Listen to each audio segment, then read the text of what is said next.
This upcoming weekend, I will be tackling one of the biggest challenges I've ever signed up for. I will be leading a team in the 48-hour film project in Washington, D.C. This challenge is exactly what it sounds like.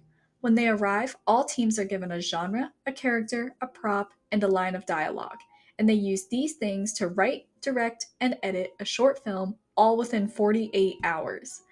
If you don't know much about filmmaking, this is extremely difficult. The average movie takes about 1 to 2.5 years to make, and the average short film takes a few months to make.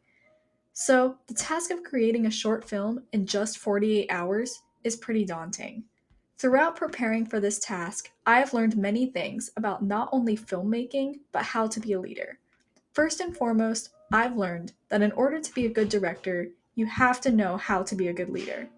Today, I will be discussing what it takes to be a good director and a good leader overall.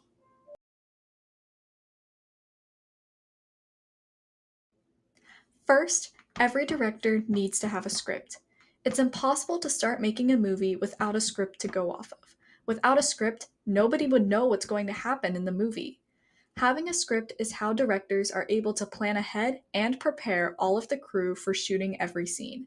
It's how they prepare which actors will be in which scene, where to go to film that scene, and how the camera and lights will be placed to start shooting.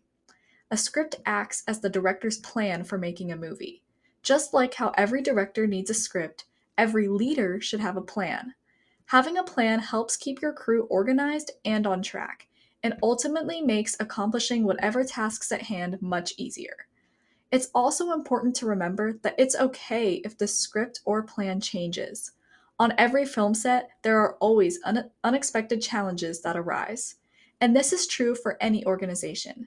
So be prepared to adapt your plan as necessary.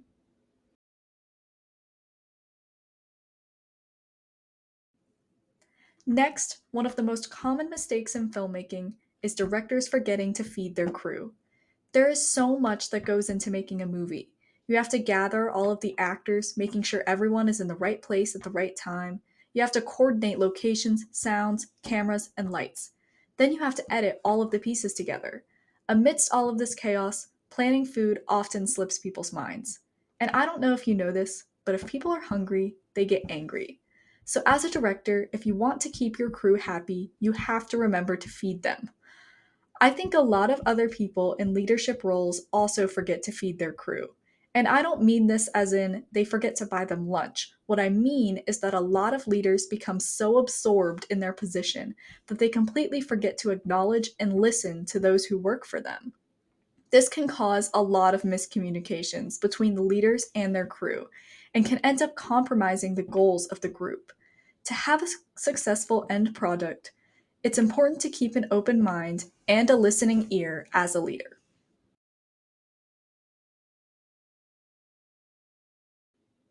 Finally, every director knows to be prepared for the critics.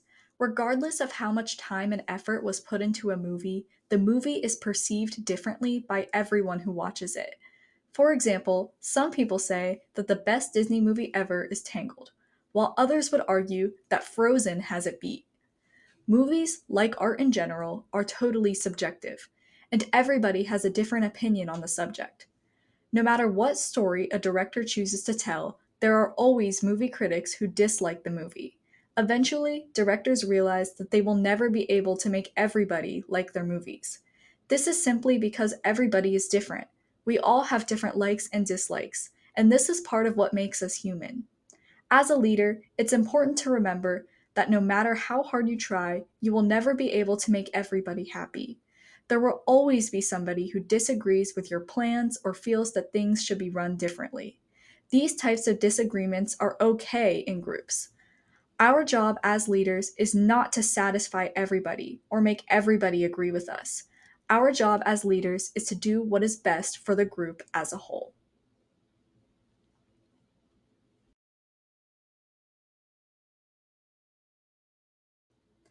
By keeping these three things in mind, I have been able to lead my organizations more effectively.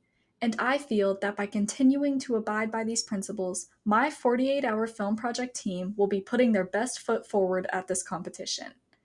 If you are looking to take on a leadership position in the future and you are not sure where to begin, I say start by having a script, remembering to feed your crew, and preparing for critics. Because I truly believe that by leading like a director, your team will be better than the movies. Thank you.